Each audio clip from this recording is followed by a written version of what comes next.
What's going on, guys? So as you probably have seen, used vehicle prices have gone completely bananas. So I'll just use my truck as an example. This is a 2020 Ram 1500 that I picked up 2 winters ago. And due to COVID, I haven't really been driving as much as normal because I've been working from home. So I've only got 17,000 miles on it. But anyway, 2 winters ago, I brought this truck home. The price on it at the time had been marked down to $39,900. And so I've been driving it for a year and a half now. And I decided recently that I really miss my Jeep and I want to get another Jeep. So I've been working with a lot of area dealers, trying to get an appraisal on this so I can trade it in. And it seems like each week that I inquire about this, what I'm finding is that the used vehicle prices are going up and up and up. So 3 or 4 weeks ago, when I first started looking at the Gladiators, thinking about doing a trade, I was getting appraisals around $42,000, $43,000 on this truck, which is already more than I gave for it. And then about a week ago, I got an appraisal for $43,860, I think it was, from a website called vroom.com. And then I had another dealer offer me $44,000 for it. And then 2 days ago, I had another dealership in Central Kentucky offer me $47,000 for it. So it's like each week, the prices that I'm being offered for this truck just keep going up and up and up. And I don't really know where it's gonna stop. But it's crazy because that's, at this point, and we're talking trade-in. I mean, we're not talking about private party sale here. We're talking about trade-in numbers. Okay, the trade-in value is always really low. And they're offering me $7,000 more for the truck now than I gave for it 2 winters ago. It's just, it's crazy. I've never seen anything like this happen before. So if you're in the same situation I'm in, where you've decided that you kind of want to get something else and you've kind of been thinking about it for a little while, well, now's the time to do it because the used vehicle prices are nuts. But the 2021 models are still being sold at the existing prices that they were set at.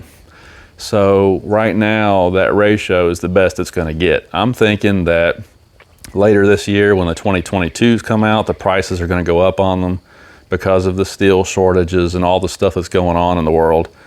Probably the next model year is going to have some pretty big increases.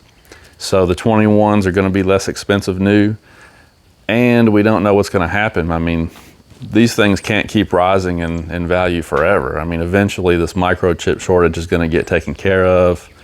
You know, all that stuff's going to get sorted out and the values are going to start coming back down again. So anyway, I just have this feeling that right now, and it might last for another month or two, is probably the best time you're ever going to see to trade in a slightly used truck for something new, or a slightly used Jeep or car, or whatever the case might be. So just FYI, you know, if you've been thinking about making the jump into something else, might be a really good time to look into it. Because I mean, it blew me away when I got that appraisal a couple days ago. I'm kind of thinking maybe I should wait another week and see if it keeps going up, you know. I don't know. I mean, the ceiling has got to be, you know, we got to be getting close to it because it's just bananas. If you do take an offer from a dealer, a really awesome offer from a dealer, you're probably going to have to order what you want because, as you know, the inventory of new vehicles is really in short supply. And that's part of the reason that's, you know, driving this whole thing, is that there's just not any new vehicles out there, hardly at all. So that's what I did. I ordered a Jeep Gladiator to get it exactly like I wanted it. And then I don't have to worry about searching all over the country for it and all that. The dealership that I ordered from promised me 6% under invoice price. Not sticker price, invoice price. Invoice price on a Jeep Gladiator typically is around $3,000 or so less than sticker. And so that's, you know, invoice price is a pretty good deal on one, and then 6% below that. So that's a really good deal. They promised me in writing that the price is not going to go up. So I ordered the truck. You know, if it comes in next week or next month or whatever, that's the price I'm going to get. So I got, like I said, a good deal on a 2021, and I did have to order it. I mean, I'm waiting on it, but I got a good price on it, got what I wanted, and my trade-in value is just fantastic. So I'm gonna come out working, looking pretty good on this deal, and I think a lot of you guys probably could too.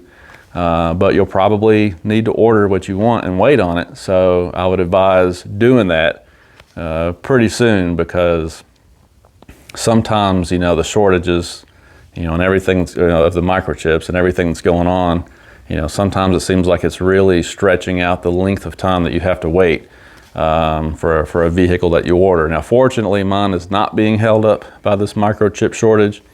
I ordered it on May the 4th. Today is the 15th, so it's been less than 2 weeks, and according to what they told me, it has an estimated ship date of June the 1st. So that's less than a month to get the Jeep built and on the truck to the dealership, which isn't too bad. So I guess I got lucky there. And it's it's an Overland. It's got the diesel engine, a lot of options too. So if you're going to order a Jeep Gladiator that's a pretty simple build, like a Sport without very many options, you might get it sooner than that. It might be a couple of weeks. So anyway, it's just an interesting time, guys, in the car business right now. Really, really crazy time, like something that we've just never seen before, Somebody was actually asking about the TRX 250X, where the videos are. Well, unfortunately, we've had a lot of stuff going on, and we haven't had an opportunity to go off-road and hit some trails lately. I mean, we've still got it, and we're going to be doing some more videos with it eventually. The last time we had it out, we had an issue with the clutch cable. It was really kind of strange. I want to show you real quick what happened.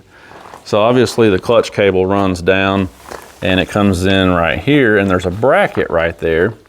I don't know if you can see that bracket. So somehow, and I don't know how it happened, but somehow this bracket got bent. And when it got bent, it changed the length, and it was causing the clutch to not engage. It got tweaked in a way that the cable was not able to operate the clutch. And we didn't notice it at first. And like I said, I don't even have any idea how it happened, because we were just going down a trail. There were no sticks or anything in the trail. It was just a dirt trail. And we stopped for a pack of Jeeps, and we were going to watch the Jeeps and see what the Jeeps were getting ready to do. And then they decided to back up. So my son went to back up and get out of the way, and it wouldn't go anywhere. So somehow that bracket got bent there in that moment. And like I said, I have no idea how that happened. Strange stuff sometimes, but once we got that bracket straightened back out, then it started working just fine again. That's really the only issue we've had with this thing. It's been super reliable, which is the reason why people buy Hondas, right? And I've still got this beautiful set of Yokohama Geolandar MT tires sitting here waiting for the Jeep. As soon as that thing comes in, we're gonna throw these on and start our long-term review on them. Can't wait. Very, very awesome looking tread pattern. I'm curious to see how they do in the bad weather, and also curious to see what kind of road noise these things put out. But I think this size is going to work out great even on the Jeep. I was planning on throwing them on the Ram, but even on the Jeep, I think it'll work out great. So can't wait for that.